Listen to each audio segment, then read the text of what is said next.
Thank you for joining the Once Changing the World, India's first Future Tech Meets Sustainability podcast. And today I'm delighted and honored to have with me Debanjan Bhowmik, who was the Assistant Professor at the Department of Electrical Engineering at the Indian Institute of Technology, Delhi, and is currently the Associate Professor at IIT Bombay. His research interests are nanomagnetism and spintronics, neuromorphic computing, computational neuroscience, and quantum computing for artificial intelligence. He was recently in the news for building a neuromorphic hardware in partnership with IIT Delhi using magnetic materials, a device capable of storing data even when the power is off. So, Deban, really appreciate you taking time and being part of the podcast. Why don't we start with explaining what is neuromorphic computing and how does it differ from a classical computer? As we all know, like AI is one, artificial intelligence or AI is a very popular research field now. And not only is a research field, there are a lot of tremendous applications of artificial intelligence. So as I understand it, artificial intelligence is like you're coming up with algorithms to replicate the intelligence aspect of human beings and like learning or being able to decipher objects from images, being able to complete sentences, be able to guess context from pictures, etc. But the difference is in the case of regular AI or traditional AI or machine learning, which is a subfield within AI, you come up with algorithms which are inspired by the brain or how the brain behaves, but you run those algorithms on a regular computer. So your algorithms are very much based on mathematics, and you are implementing them through coding on a high-level language on your computer, on a regular conventional computer. So that is like a classical computing for AI. On the other hand, in neuromorphic computing, what you really try to do is not only inspired by the functionalities of the brain, but you're also inspired by the structure of the neurons and the synapses and interconnections in the brain. So you are not only trying to come up with new algorithms inspired by the human brain, but you're also thinking of energy efficient parallelized hardware to implement those algorithms on. So neuromorphic computing is different from, AI is already about replicating human intelligence, but neuromorphic computing is different from regular AI because it's AI on a specialized kind of hardware, which is more energy efficient. Okay. So in that way, it is different from classical computing and AI because the hardware that we're using is not the typical von Neumann computer architecture with memory computing separation that the conventional computers, CPUs, GPUs typically use. At the same time, we must remember that the neuromorphic hardware that we're talking about, though it is not the same like memory computing separation based like the regular classical computer, it is still working within the realm of classical physics. It is not something which is using quantum physics. So in that way, it is classical computing. So the way I put it is AI is classical digital computing with with algorithms inspired by the brain. Neuromorphic computing is algorithms inspired by the brain being run on classical but analog computing on which is again inspired by the structure or hardware of the brain. So I would say neuromorphic computing is different from classical digital computing. It is rather classical analog computing meant to implement human intelligence. Right. So Debanjan, really appreciate you kind of explaining a classical computer, AI, and also neuromorphic computing, which works on the concept of maybe possibly mimicking or human brain. Since you are also working on your research is largely based on spintronics, it will be great if you can explain the concept of spintronics and how you are leveraging spintronics for neuromorphic computing. Okay, so neuromorphic computing and spintronics, the connection between the two lies mainly in the fact that, as I say, neuromorphic computing is about implementing brain-inspired algorithms on brain-inspired hardware. So brain-inspired hardware involves neurons. So in the human brain, the neurons are connected to each other through synapses, which are like chemical, where there's a release of a particular chemical which controls how the signal goes from one neuron to another. And as biologists say, the way human beings learn is by updating the transmission coefficient, the chemical strength in those synapses, right? So when you're trying to think of neuromorphic computing, you're thinking of a brain-inspired hardware, which will implement similar algorithms. So you essentially need your artificial version of those synapses. And for that, you are essentially needing some kind of a non-volatile memory, like something which will retain the value it gets till you update it. And you want many levels of it. So you can think of it that every synapse is a non-volatile memory with multiple steps of weights, and you can control those weights in a non-volatile way. As in, if you don't control them, the weight stay where that is. And one of the popular ways of implementing these non-memory units or non-volatile synapse units is using spintronics. Why? Because spintronics is about using the spin of the electrons, or rather a collection of spins of various electrons in the form of the magnetic moments to store information, right? And as many of us know that if the information is stored in the form of magnetic moments, it is very immune to whatever else is going on around the world, as in from the external environment. And if you store information in the form of magnetic moments, you stay where they are for a very, very long time. So essentially, you can use these spintronic devices to store multiple units of information, different states of information as non-volatile memory units. So that is why it is different from regular conventional computing, as I said, in AI, because that is typically transistor-based, silicon transistor-based. That is not non-volatile. That is, if the power goes off, the information goes away from that because the charge leaks. So it is not very suitable for neuromorphic computing. On the other hand, in spintronics, even if the power goes away, the information is retained. That makes it very suitable for neuromorphic computing. So there are two approaches of building a spintronic neuromorphic computing. One is the magnetic skyrmion, and the second one is the domain wall, which you have taken. So can you elaborate on this domain wall synapse device approach, please?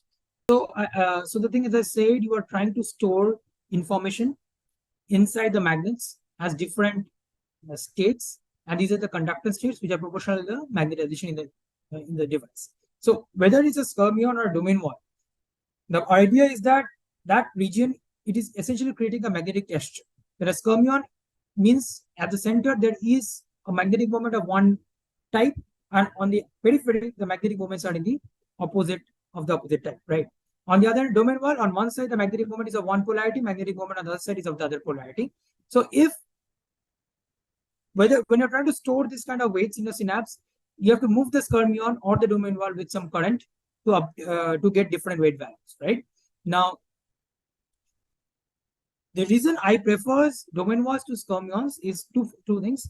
One is easier to make domain wall devices compared to skyrmionic devices, and it is easier to detect domain wall motion compared to skyrmionic motion because the skyrmions are very, very small in size, and detecting them needs a very, very sensitive magnetometers or transport measurement systems. And the other reason is what I've seen is when a domain wall moves, the magnetic moment in the device changes drastically, which leads to a large change in the conductance of the device. On the other hand, when it comes to skyrmions, because they're very small objects, when they move, the change in the average moment is much, much smaller, and hence the change in the corresponding conductance of the device is also much smaller. So that's why I think domain wall devices are better than the skyrmion devices. Of course, there are debates about it, but we have personally worked on domain wall devices because of this. It will be great if you can open up the conversation on the recent news that the IIT Bombay and IIT Delhi built this neuromorphic hardware. Maybe talk about the challenges of building that the neuromorphic hardware, and what's the current state that it is at this point in time. Yeah, so I think though we talked on and meant about spintronic-based neuromorphic computing, because that is our focus. If you look at neuromorphic research, which is going on around the world, and also even in India, people are trying to build these non-volatile memory synapse devices in various kind of ways, not just with spintronic. Any kind of thing which can retain your weight value or conductance value when the power is off is good. So there are other kinds of devices like resistive RAM, phase change memory, ferroelectrics, etc. to do this, and that kind of research is also going on in India. So in all these cases, whether it's spintronic or all these cases, the material growth and the device fabrication are major challenges, because this involves sophisticated state-of-the-art equipment which costs in crores, okay, and needs very, very specialized skill set to make them. Now, compared to the other technologies like RDAM and PCM, spintronics, I think, is even harder because the film quality that you need is very, very, it has to be very, very good. And contamination is a major issue. So one of the good things that we had, and it took a while to build it, was in IIT Delhi in collaboration with Professor Pranav Muduli in IIT Delhi Physics Department. We were able to deposit this magnetic thin film stacks under ultra high vacuum, and the chamber itself is a sputtering chamber, and it was other materials which are not magnetic were not being used in that chamber. As well as the chamber was very clean, and we could grow a very good materials and very good interfaces. And only because of that, we were able to take the next steps forward in the project. Okay. So thin film growth was the major challenge which we tackled. And then along with it,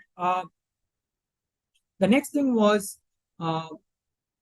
we had to fabricate the devices which needed nanofabrication facilities, and that also was we needed very good clean room for that. That also we got, and then measurement. I had got a very vast experience of doing magneto transport measurement back in my PhD training time, and at University of California, Berkeley, and so that experience detecting magneto transport, being able to detect very small changes in magnetization by measuring anomalous Hall effect, anisotropic resistance effect, this kind of novel physics effects, that came in handy, and the students put in a lot of good effort, I would say. And of course, I would say there is another big thing about these things is experimentally you can get a device where you're getting all these different conductance states and you're showing that it is behaving like a synapse. But a major challenge is being able to translate that and say that you have this one device which is giving you a very good synapse property. But that does not make it a neuromorphic system, because a neuromorphic system is not just about one device storing many, many states. It's like millions or billions of these devices working together and a whole computation unit, right? So I've been supported by a very good team of students who are very good at machine learning and coding and in circuits simulations and all. So what they were able to do was taking their experimental data from a particular device, they were able to predict or project how a large array of such devices will behave, and whether you can actually practically implement machine learning or AI or neuromorphic algorithms on them or not. So I think it's a good amount of collaboration between experimental material scientists and device fabrication people, as well as measurement and simulation, and not just device level, but a system level simulation that was needed. So the project, if you look at, is very interdisciplinary, and it needed knowledge from physics, material science, all the way to up to computer science and electrical engineering. So I think it's a very interdisciplinary effort which led to that. Right. Kudos to the team from IIT Bombay and Delhi to making this happen. Thank you. Yeah. Now, could you talk about the advantages, in terms of energy efficiency and speed compared to a traditional computing method, as well as the applications of this neuromorphic computing? So advantages wise, there are many things. So first of all, it has been shown that the neuromorphic computers are much more energy efficient than the conventional computers. And when you try to do that with spintronics, the energy efficiency will be even more. The speed will also be high because these domain walls move fast and you need nanosecond or less pulse durations speeds to move them. And so I think spintronic neuromorphic will be very energy efficient. Now, in terms of the final application space, see, the thing is, if you are trying to do the traditional machine learning or deep learning, energy is not probably your biggest concern. It should be a concern because all this, the AI algorithms are running it on the servers, and the servers consume a lot of energy, and the carbon footprint is pretty high for running these algorithms. Like even looking at these large language models, which people are very popular right now, the training that takes several long time, and it consumes a lot of energy. So that way, from the energy budget wise, world energy budget wise, neuromorphic is a good solution. But even then, I don't think readily that, because the neuromorphic computers are good, they're energy efficient, but at the same time, they cannot tackle the amount of workload that a regular computer can tackle. I don't see it at the moment being neuromorphic computers replacing conventional computers when it comes to training large models at a server level. But on the other hand, the major application of neuromorphic computing will be in edge computing devices, because at these edge devices, what happens is, suppose you are in robotics, right? Or in edge healthcare, right? When you are trying to detect signals from the body, EEG signals, MEG signals, ECOG signals, all these different kind of in biomedical signal processing, you are taking signals from the body through your sensors. But then when you're trying to do your processing, if you send it back to a conventional computer, which is far away from the human body, to do it, the energy consumption, the speed, etc., those will be major challenges. So you'd want to have your processing happening along with your sensors in your edge healthcare devices, right? So that is the place where this kind of spintronic neuromorphic or other kinds of neuromorphic computers or computing units can come into great utility, because they'll be extremely energy efficient, they'll be extremely fast.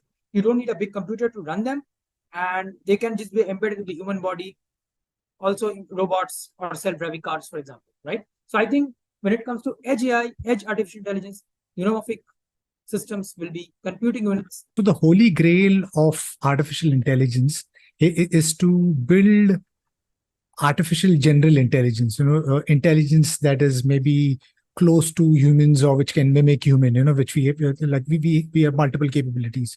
Do you think like building a neuromorphic computing will help in possibly getting to AGI? Yes and no. It depends on what you're trying to do, because the thing with neuromorphic computing is, first of all, is very challenging, because the conventional AI itself, so you have to see there are three things. One is the human brain, okay, which is not something we have built, which we have got, and which is amazing.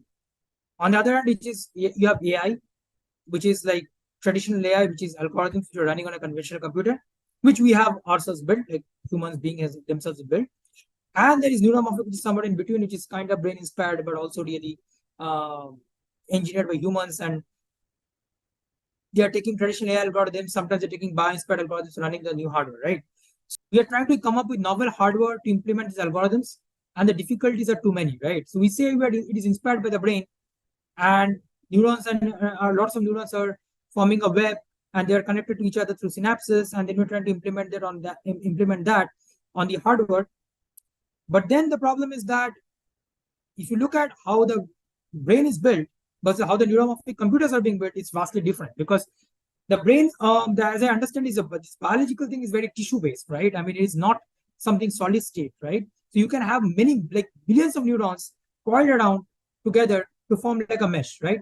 Because it's not like a solid state thing, like a circuit, right? On the other hand, on the neuromorphic, we're trying to build things on solid state devices, like a computer processor chip, right? So we are brain inspired, but we're still trying to build it like the way people build a computer. We're deviating from it, but not to that extent, right? And so the connectivities that we can achieve are much, much less, right? So in the brain, one neuron, like there's a billion neurons in the brain, and there are 10,000 times more synapses. So 10 to the power 9 billions of 10 to the power 9 neurons roughly, and 10 to the power 13 synapses. So each neuron has 10 to the power 4, so 10,000 connections, right? Now making one neuron that I'm artificially creating with some CMOS circuit or something be connected with 10,000 more of them is a major, major engineering challenge, right? So building that hardware is very difficult, right? So that's what I say, is that it's very difficult to implement all the brain functionalities on neuromorphic computer. The focus right now in the neuromorphic computer is think about specific applications and niche applications and try to apply the neuromorphic there, right? Like in edge healthcare, I would want to put my processing with the detection of the signals from the heart or the brain, right? So I would just do some amount of small tasks with that, right? Thinking about a general purpose intelligence with this neuromorphic system, I mean, that's a like way, like we need a few major disruptive innovations for that to happen. Right. The neuromorphic hardware that you built, what is it? What all can it do at this point of time? The experimental level, it can store very many synaptic weights, many weight values, and you can update them, and it stays there for a long time. The rest of the stuff that I talk about are mostly done through simulations, like modeling of aggregate of them. And at a simulation level, they can do recognize digits. They can like zeros, ones, twos. They can recognize alphabet. They can recognize pictures of buses, cars, etc. from images. And they can even do some amount of time series signal prediction and all. But those are more still at a simulation prototype level. We are working on trying to build experimental stuff on that front. Right. So globally, I think, there are, the big companies such as Intel and IBM and many other are working on neuromorphic chips. Intel has been working on Lohi. Now they're on their second gen Lohi 2. IBM is working on True North. I think Qualcomm is working on something called a Zeroth. China is working on a neuromorphic chip called Tiandic. What's the cutting edge of innovation when it comes to neuromorphic computing in India? Who are the peers around that you know of who are push driving this innovation when it comes to neuromorphic computing?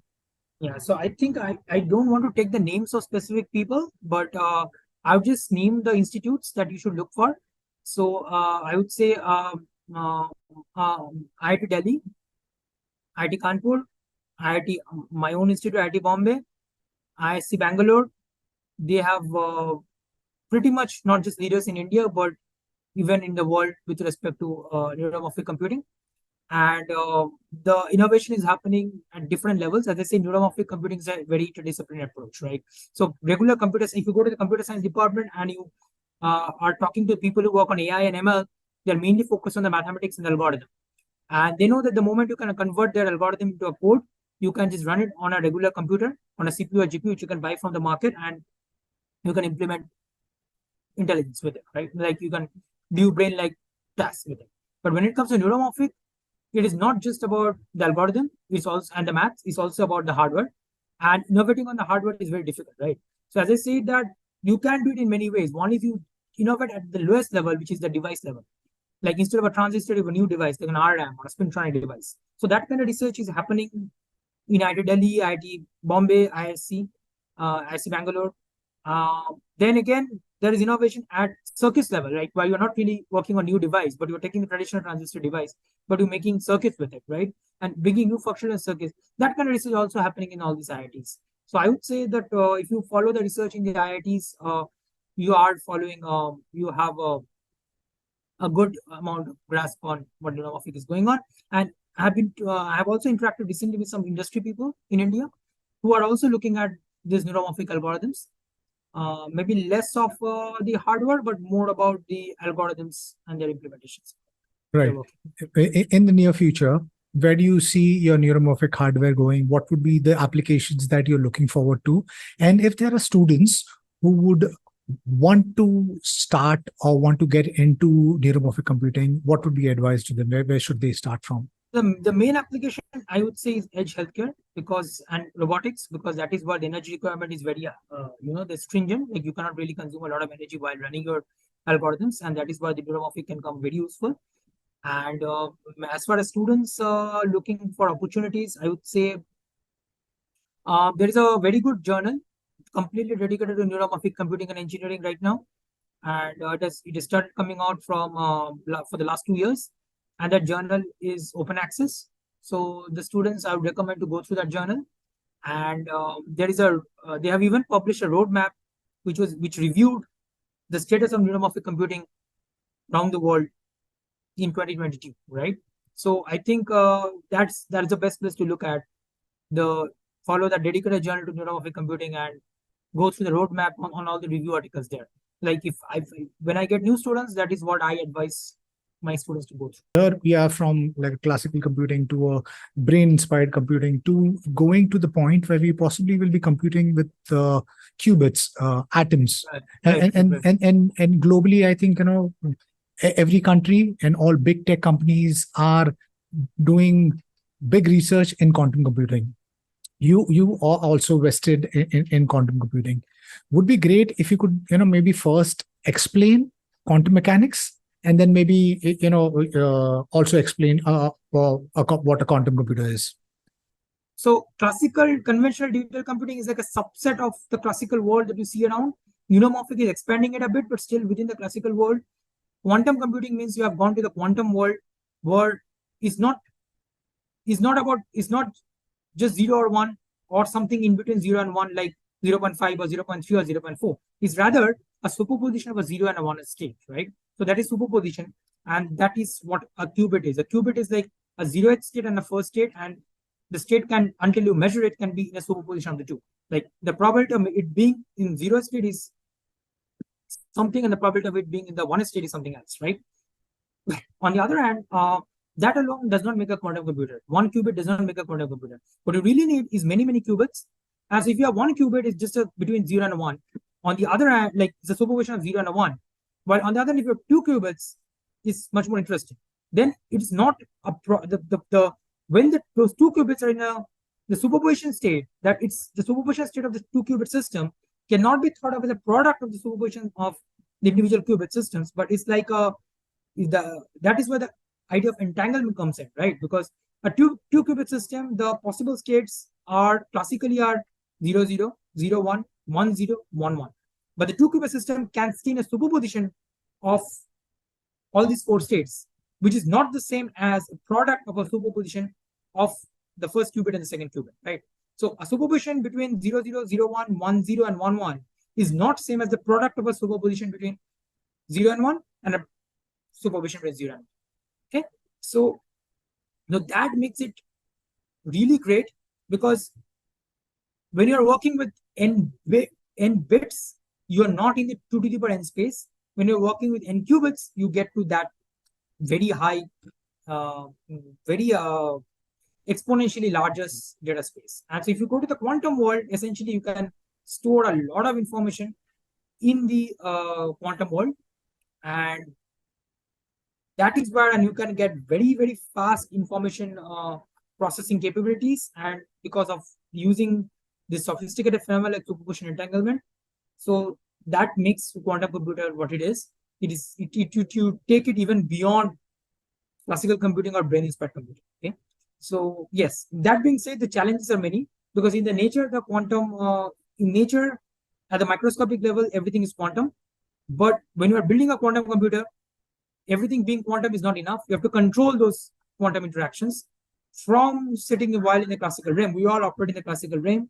We try to enter the quantum realm and try to manipulate things there, and things often don't work the way you want, right? So that makes quantum computers very challenging. The way we see it, neuromorphic computer is still near to the future. Quantum computing is even more futuristic, but we like investing in this, so we work on that as well. Right. So yes, I think cheers to people such as yourself who have a vision into the future and understand that these technology stacks, not now, but maybe in the coming decades, could completely transform how we compute. And when we have a working computer, you would be actually playing with the source code of life, atoms itself, and the applications that might come out of it is something, it's pretty much, could be really groundbreaking. Now, your research, you said, is in quantum computing. Could you elaborate a little bit on that? Is it on the hardware side? Is it on the algorithm side? What is it that you're working on at this point in time? So the thing is, on the neuromorphic computing side, I work on all the levels: the algorithm level, the circuit level, the device level. So basically, I work on both the software and the hardware when it comes to neuromorphic computing, because I do have experience on the hardware of neuromorphic in the form of Spintronics experience. But when it comes to quantum computing, I don't work on the hardware, because building the quantum hardware is very, very difficult. Only very specialized people with a very long research history in that domain can build this quantum hardware in the form of quantum gates and like interaction with the quantum gates, etc. I focus on the algorithms of quantum. But luckily, compared to neuromorphic, even though quantum is more difficult to achieve, there's one major advantage we have as this algorithms researchers in quantum computing, is that unlike in the case of neuromorphic, where in order to test my algorithms, I typically need to build my own hardware or get my hardware made by someone. In quantum, these big companies have made available quantum machines for actual physical quantum hardware, which you can access sitting at your desk, right? Anybody can do that, right? Depending upon the size of the machine, like number of qubits in the machine, it's paid or free. So you can, even with very low budget or zero budget, you can actually, like today, you can access different actual quantum hardware sitting in your office or home, and you can run your algorithms there. So that is a typical approach we follow when it comes to quantum computing research. We innovate at the algorithms level, and we test our algorithms on the hardware that has been made available by these companies. Just like in neuromorphic, we're trying to do energy efficient algorithms for machine learning in optimization. Similar in quantum, we're trying to solve optimization problems with these algorithms. So here, for example, if you look at a graph partitioning problem, your task is to partition a graph into two parts as the number of edges connecting the nodes of opposite parts is maximum. That's a max cut problem. So we convert the problem into a set of qubits, and the different edge connectivities are translated in the form of 2 qubit gates between the qubits. And then we design an algorithm which works through those qubits, does different kind of operations on the qubit, single qubit and 2 qubit gate operations. And then finally do measurement on those qubits. And the measurement statistics gives us the solution to the classical problem that I'm going to solve by translating it into the quantum hardware, right? So yeah, that is it. Those are the algorithms we try to design. It's largely called quantum machine learning and quantum approximation optimization algorithms. So the large field is QML, quantum machine learning, and QAOA, quantum approximation optimization algorithm. Okay. Right. And they all fall under the noisy intermediate scale quantum hardware umbrella, because these algorithms are the next generation of quantum algorithms. The original quantum algorithms like Shor's and Grover's, which came up in the 90s. So those are more exact algorithms, and they need a very fault-tolerant quantum computer. They need few qubits, but they need very noise-free qubits, and they can even run on noisy qubits, but you have to have a large number of noisy qubits because you need to do error correction. On the other hand, when it comes to this kind of uh, uh, algorithms that we do, they can be implemented on more noisy quantum computers, and currently the quantum computers that we have available by these companies, these have quite a significant amount of noise. So those original algorithms cannot be done there, but these algorithms can be done, and that is why we focus on these algorithms. Right. So India has got the Quantum India mission, and it's got a huge amount of funding. Who are the peers in India who are fronting the quantum computing conversation? It'll be great if you could highlight that. Yes, I think again, just like in all the IITs and IISc Bangalore, I mentioned for Neuromorphic, also a leading experts in quantum computing. Alongside that, there are in Tata Institute of Fundamental Research, Mumbai, that has got a experimental superconducting qubit system. I think it is probably India's first quantum hardware. I'm not very sure, but probably it is. And apart from that, I think there's got a lot of government research organizations which are taking a lot of interest, and they're also doing a lot of work. The ICERs are also doing a lot of work in quantum, because compared to neuromorphic, quantum is a bit more physics oriented.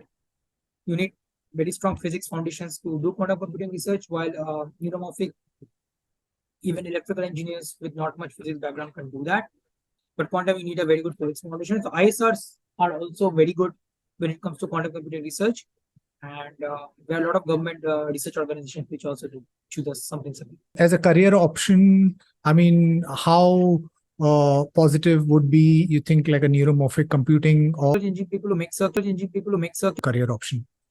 Of the two, neuromorphic is more practical, but less, fancy compared to quantum, which is less practical at the moment with the current hardware. But there's so much fascination about quantum, as it should be, because the world of quantum mechanics, like the quantum realm, is so much stranger compared to the classical realm.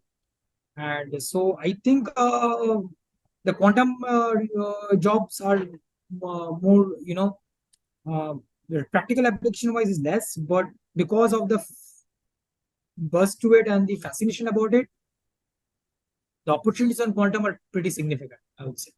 So it's a strange trade-off, right? Because traditional AI, machine learning, but there are a lot of jobs people are opting for. There are everyday people are applying those ideas, right? So there are a lot of jobs. Quantum is very futuristic. Who knows when the applications will come?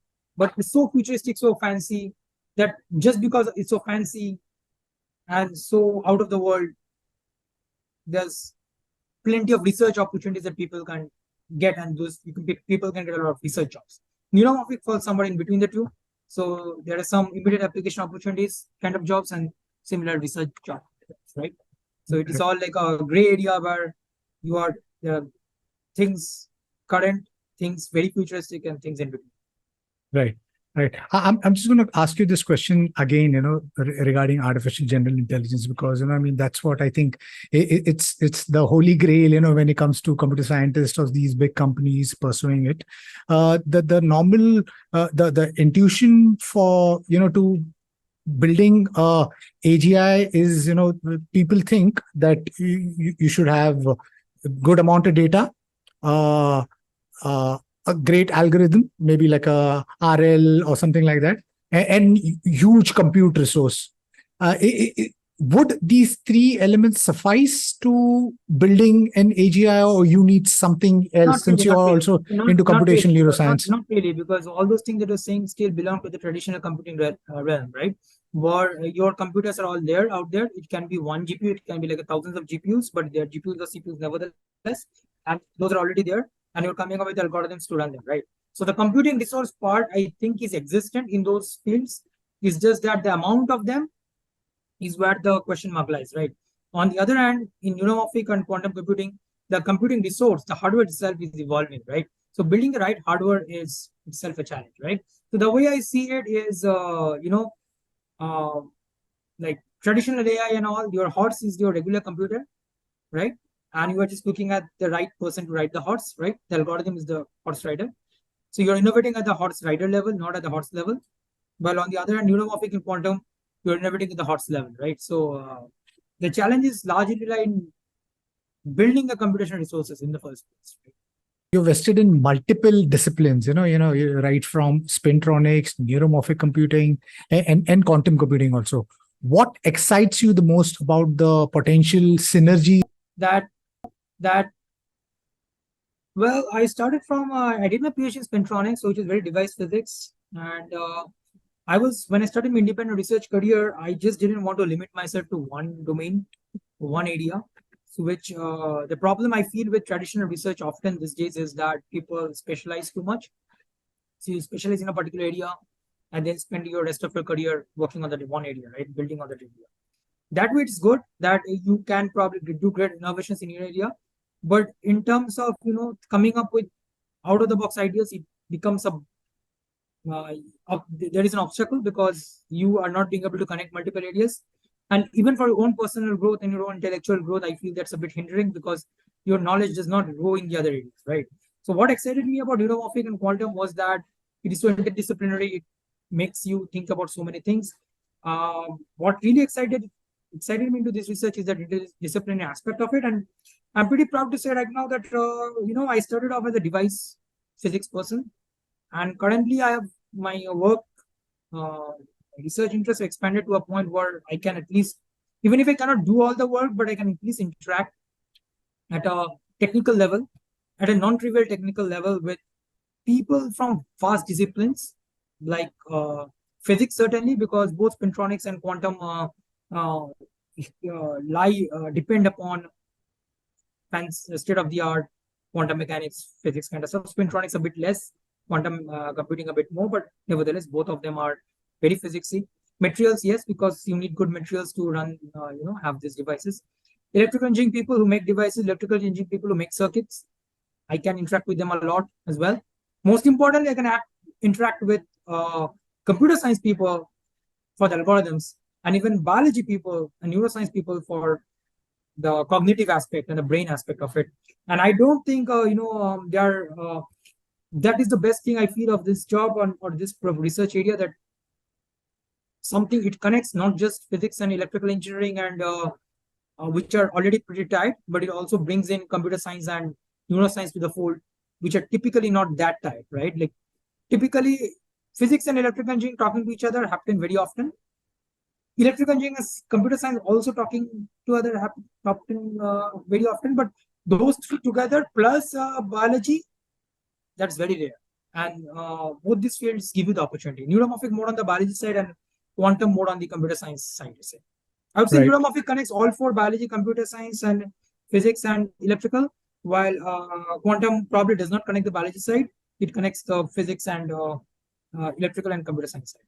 Right. I think you're at a great point of time, and if any of those research work kind of really, is solid and hits the market, I think you've got like a really great. You'd be possibly shaping the future of the computing industry. So, one, really appreciate you taking time and being part of the podcast.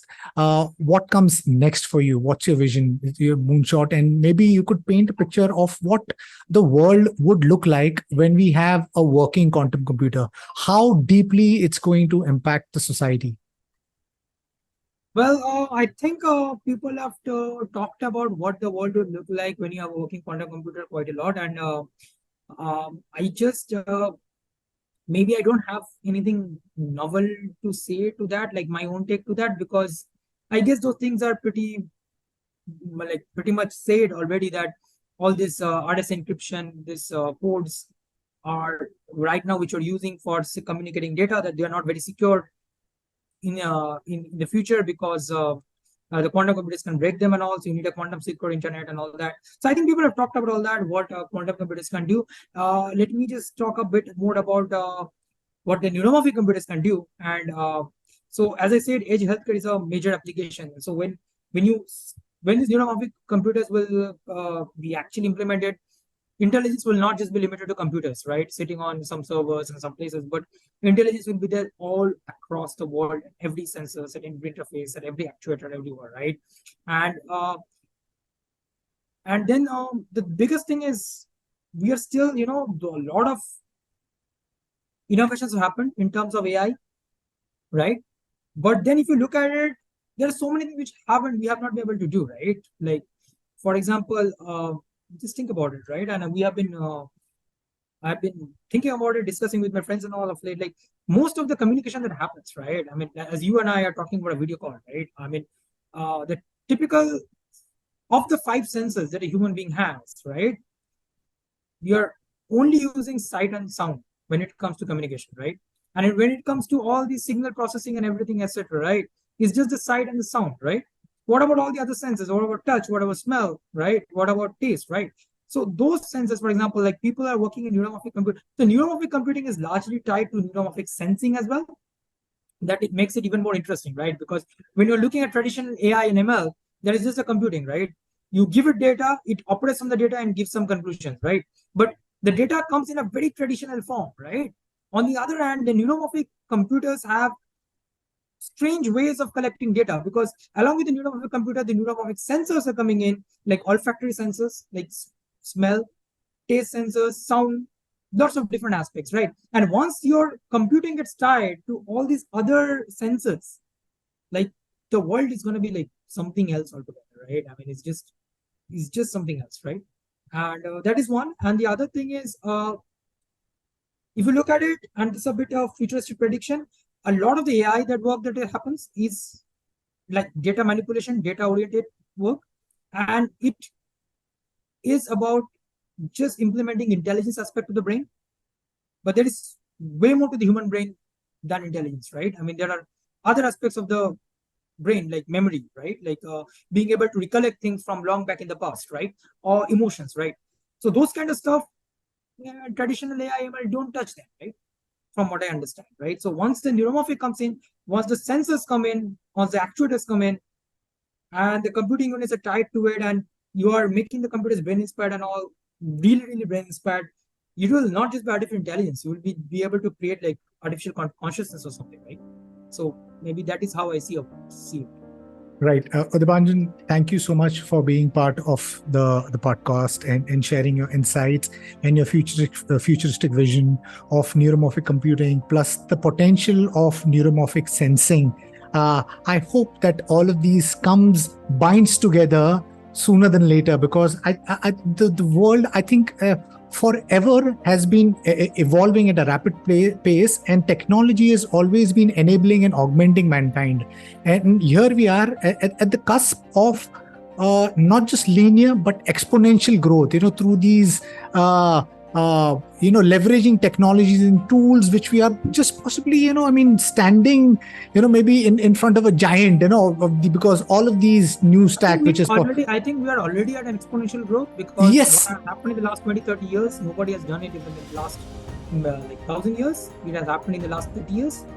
We're already on an exponential growth, but then how far this is gonna grow. Like, when exponential, from one exponential you can jump to another exponential, like the growth rate can be even higher, right? Right, completely. So my thing is, the reason when I highlight exponential, my only concern is that we humans, understand the potential of these exponential growth and join hands and build technologies which benefits mankind rather than take us into the wrong direction. So I hope that we all come together and build technology, because I think for the first time we've got technology stack which is self-learning. And that is so profound. It's no longer linear in any. So I really hope that all of these comes together, and wish you and the team the very best. And I hope that your team builds in India's first neuromorphic computing. So really appreciate you taking time and being part of my podcast. And to my listeners, if you like what you see in here, then please press the subscribe button. Until next time, see you guys. Bye-bye. Thank you. Really appreciate this.